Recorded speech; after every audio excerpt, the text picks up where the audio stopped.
लाल हवेली आज दुल्हन के जैसे सजी हुई थी। हवेली के इकलौते बेटे विवेक की शादी जो थी, बारात दुल्हन के साथ किसी भी वक्त पहुंच सकती थी। नई बहू के आगमन की सारी तैयारियां हो गई थी। विवेक की शादी शहर के जाने माने उद्योगपति की बेटी आरती से हुई थी। अरे, दुल्हन आ गई। घर की औरतें बहू के स्वागत के लिए आ गई थीं। सभी के मुंह पर एक ही बात थी कि राम सीता की सी जोड़ी है। बहू तो एकदम चांद का टुकड़ा है। बड़ी किस्मत वाली हो। विवेक की माँ। उद्धरण चिन्ह। विवेक की माँ ने बहू और बेटे का आरता उतारा और फिर बहू को गृह प्रवेश के लिए कहा, आओ बहू, स्वागत है तुम्हारा तुम्हारे नए घर में।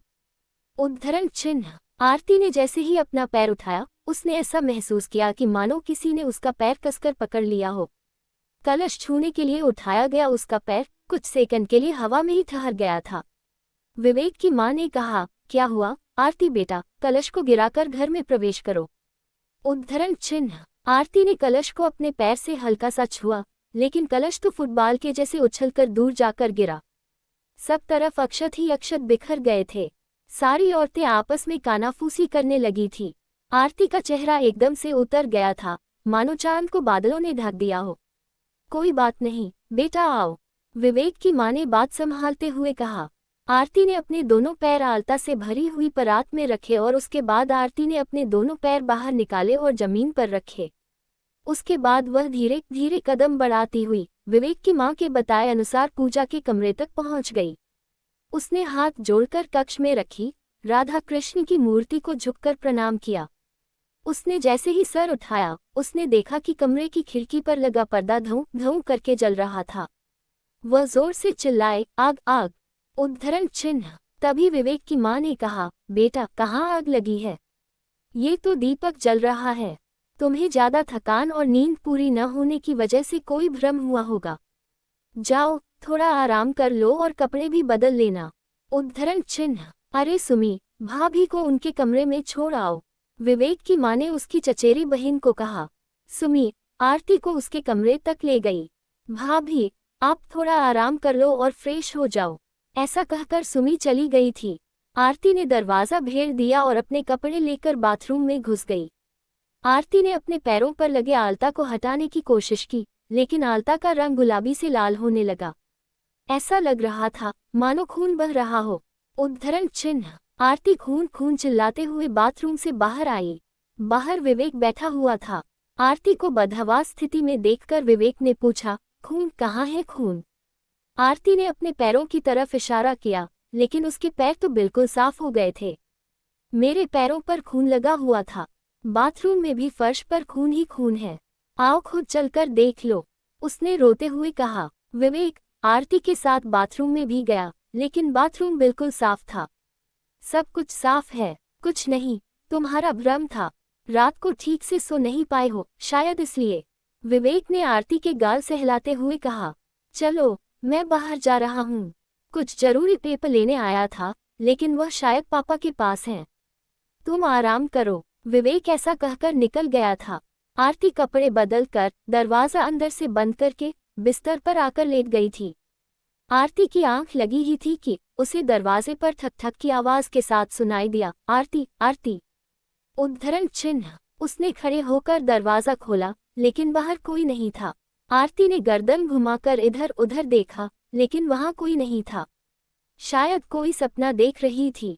ऐसा सोचकर वह जैसे ही मुड़ी, उसे लगा कोई साया उसके पीछे एकदम से भाग कर गया है। उसने दोबारा इधर उधर सब जगह घूमकर देखा, लेकिन उसे बरामदे में कोई नजर नहीं आया। लाल हवेली की प्रथम मंजिल पर उसका कमरा था। कमरे के आगे बहुत बड़ा बरामदा था। वह अपने कमरे में जाने के लिए जैसे ही मुड़ी, उसे महसूस हुआ कि किसी ने उसका हाथ पकड़ लिया है और मरोड़ दिया है। आउच! उसकी चीख निकल गई थी। तभी वहां सुमी आ गई थी। भाभी क्या हुआ? आप चीखे क्यों? कुछ नहीं, एक कॉकरोच देख लिया था। आरती ने ये सोचकर बात पलट दी कि वह जब से यहाँ आई है, उसके साथ सब कुछ अजीब अजीब हो रहा है।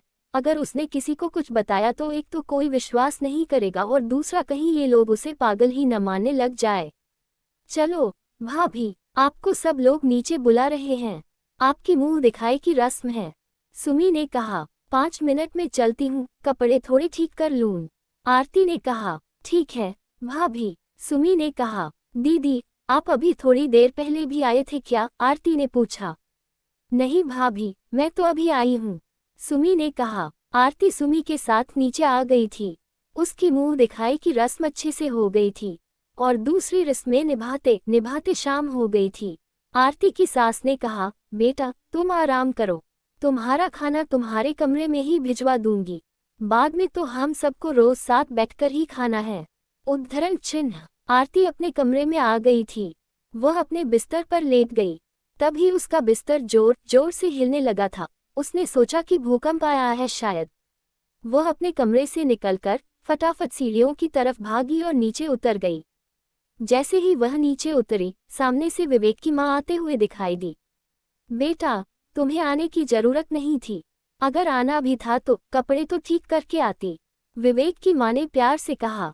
वो, मम्मी, मुझे भूकंप के झटके से महसूस हुए, आरती ने बोला। आरती की बात खत्म होने से पहले ही विवेक की मां ने कहा, तुमने कोई सपना देखा होगा, कहीं कोई भूकंप नहीं आया। उद्धरण चिन्ह। हैरान परेशान आरती अपने कमरे में चली गई थी। उसे समझ नहीं आ रहा था कि उसके साथ क्या हो रहा है। आज आरती की सुहाग रात भी थी। आरती और विवेक के लिए कमरा सज गया था और सुमी ने आकर आरती को भी तैयार करा दिया था। लेकिन आरती अभी भी अपने साथ हो रही घटनाओं को लेकर विचलित सी थी। सजी संवरी आरती अपने विचारों में गुम बैठी हुई थी। तभी उसकी नज़र सामने शीशे पर गई। उसे लगा शीशे में से कोई लड़की झांक रही है। उसने अपने सर को झटका दिया और दोबारा शीशे की तरफ देखा, लेकिन अब वहां कोई नहीं था। थोड़ी देर में विवेक आ गया था। विवेक ने जैसे ही आरती के करीब आने की कोशिश की तो आरती ने कहा, विवेक, मुझे थोड़ा समय और चाहिए, मैं अभी इसके लिए तैयार नहीं हूँ। उद्धरण चिन्ह। ठीक है, मुझे भी कोई जल्दी नहीं है, सब्र का फल मीठा होता है, विवेक ने मुस्कुराकर कहा। 2 दिन बाद पगफेरे के लिए आरती का भाई लेने आया और आरती अपने मायके चली आई। आरती जब तक अपने ससुराल में रही, आरती के साथ ही अजीब सी घटनाएं होती रहीं। मायके भी आकर आरती वही सब सोचकर थोड़ा गुमसुम और खोई खोई थी। आरती अपनी दादी के बहुत नज़दीक थी।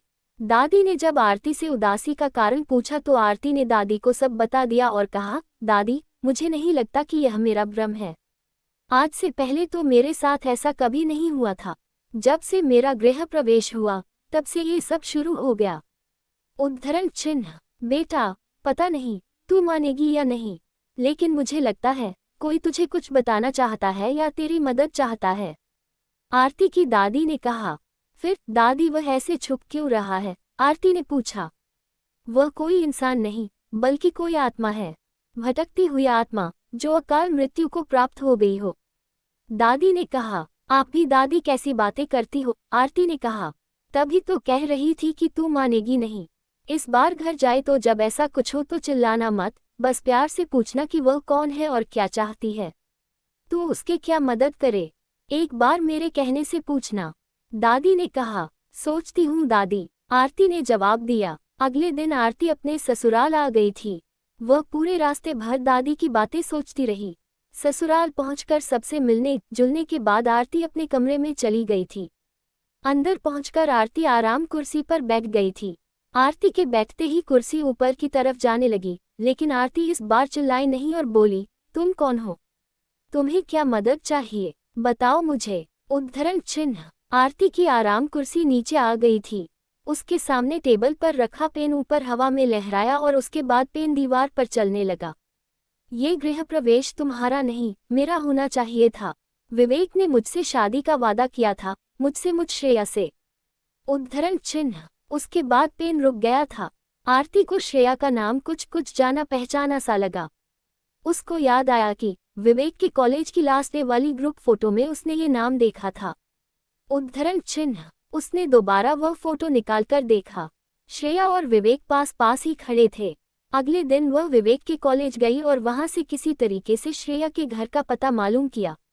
श्रेया का घर लगभग 2 घंटे की डिस्टेंस पर दूसरे शहर में था। आरती ने घर पर किसी सहेली से मिलने जाने और शाम तक लौट आने का बहाना बनाया। आरती श्रेया के घर पर पहुंची। श्रेया की मां ने दरवाज़ा खोला। श्रेया की मां के पूछे जाने पर आरती ने कहा कि आंटी, श्रेया की दोस्त हूँ, कुछ सालों के लिए शहर से बाहर गई हुई थी, अभी कुछ दिन पहले ही लौटी हूँ। उद्धरण चिन्ह। बेटा, श्रेया ने कभी तुम्हारा जिक्र नहीं किया, लेकिन वह अभी घर पर नहीं है। जब लौटेगी तब बता दूंगी। श्रेया की माँ ने कहा। कब लौटेगी? कहाँ गई? आरती ने पूछा। बेटा, 7 दिन हुए हैं।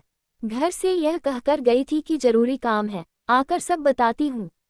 श्रेया की माँ ने कहा। कुछ विशेष बात हुई थी क्या उस दिन? आरती ने पूछा। कुछ याद करते हुए श्रेया की मम्मी ने बताया, हाँ, उसके कॉलेज के कुछ दोस्त घर आकर गए थे। किसी विवेक के बारे में बात कर रहे थे। उनके जाने के बाद वह कुछ देर तक अपने कमरे में ही बैठी रही। फिर कोई शादी का कार्ड लेकर बाहर गई थी। उद्धरण चिन्ह। आपने पुलिस में रिपोर्ट नहीं लिखवाए? आरती ने पूछा। गई थी, लेकिन उन्होंने डांट कर भगा दिया। अब मैं अकेली कहाँ कहाँ जाऊं? श्रेया के पापा होते तो। इतना कहकर श्रेया की माँ रोने लग गई थी। आंटी, अब मैं श्रेया का पता लगाकर रहूंगी, आरती ने कहा। आरती समझ गई थी कि श्रेया को गायब करने में विवेक का ही हाथ होगा। विवेक ने अपने पैसे और रसूख के दम पर पुलिस को भी खरीद लिया होगा। आरती ने घर लौटकर विवेक से बातों बातों में पूछा, तुम्हारी दोस्त श्रेया हमारी शादी में क्यों नहीं आई? श्रेया का नाम सुनते ही विवेक थोड़ा सकपका गया था। उसने कहा, सिर्फ क्लासमेट थी, दोस्त नहीं। उद्धरण चिन्ह। थी मतलब? अब क्या दुनिया में नहीं है? आरती ने पूछा। कैसी बातें कर रही हो? दुनिया में ही होगी, कहाँ जाएगी? विवेक ने झल्लाकर कहा और चला गया। श्रेया, कुछ तो क्लू दो, तुम्हारे साथ क्या हुआ? आरती ऐसा सोचते सोचते सो गई थी।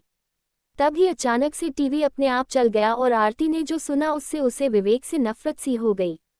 श्रेया ने बताया कि विवेक की शादी की खबर सुनकर वह विवेक के पास गई और कहा कि विवेक, प्यार मुझसे करते हो और शादी किसी और से कैसे कर सकते हो? अरे श्रेया, समझो, ये सिर्फ शादी नहीं, एक डील है। शादी के बाद भी प्यार तो तुमसे ही करता रहूंगा। यह आरती तो घर पर गूंगी गुड़िया बनकर बैठी रहेगी। ये सब मैं अपने अच्छे भविष्य के लिए कर रहा हूँ। विवेक ने बेशर्मी से कहा। नहीं विवेक, मुझे ऐसा प्यार नहीं चाहिए। तुम यह शादी नहीं कर सकते। मैं अभी जाकर तुम्हारी होने पत्नी आरती को सब कुछ बता दूंगी। श्रेया ने कहा। नहीं, मुझे माफ कर दो, हम दोनों आज ही शादी करेंगे। यहाँ पास में ही मेरे दोस्त का रिसोर्ट है, उसे फोन कर देता हूँ, वह सारी तैयारियां कर लेगा। विवेक ने कहा। मैं अपनी माँ को बुला लेती हूँ और तुम अपने मम्मी पापा को। श्रेया ने कहा। मेरे मम्मी पापा अभी नाराज होंगे, शादी के कार्ड बच गए और फिर मैं शादी के लिए मना करूँ। शादी के बाद तुम्हारा गृह प्रवेश होने के बाद तो उन्हें मानना ही पड़ेगा। उद्धरण चिन्ह। विवेक ने कहा। मेरी माँ को तो बुला ही लेती हूँ। श्रेया ने कहा। जानो, अगर मेरे मम्मी पापा को पता चलेगा कि तुम्हारी माँ उपस्थित थी तो उन्हें दुख भी होगा और उनकी नाराजगी भी बढ़ेगी। विवेक ने कहा। उसके बाद विवेक श्रेया को रिसोर्ट में ले गया। वहां रूम नंबर 101 में दोनों रुके। श्रेया विवेक के दोस्त के लाए हुए कपड़ों को पहन रही थी। तभी पीछे से आए एक हाथ ने चाकू से उसका गला काट दिया। वह हाथ विवेक का था। विवेक ने उसी कमरे की दीवार में मुझे और उस चाकू को अपने दोस्त की मदद से चुनवा दिया और वहां से चला आया। श्रेया ने कहा। अभी तक सीसीटीवी की फुटेज भी सुरक्षित हैं। उनमें मेरे और विवेक के रिसोर्ट में प्रवेश के सबूत हैं। बाकी तुम खुद कर ही लोगी। मेरा गृह प्रवेश तो नहीं हुआ, कम से कम मुझे न्याय तो मिले। श्रेया की बात खत्म होने के साथ ही टीवी बंद हो गया। आरती ने अपने पापा की मदद से पुलिस से बात की। आरती ने पहले श्रेया की गुमशुदगी की रिपोर्ट लिखवाई। उसके आधार पर पुलिस ने रिसोर्ट पहुंचकर सीसीटीवी की फुटेज देखी। श्रेया अंदर तो आई थी, लेकिन बाहर नहीं गई थी। रूम नंबर 101 को सर्च करने पर श्रेया की लाश और मर्डर वेपन दोनों मिल गए थे। इतने सबूतों के आधार पर विवेक को पुलिस ने गिरफ्तार कर लिया। आरती ने श्रेया की मां को इस त्रासदी के बारे में बताया और श्रेया का अंतिम संस्कार किया। उसने विवेक से तलाक ले लिया और अब वह अपनी दादी के और भी करीब हो गई थी।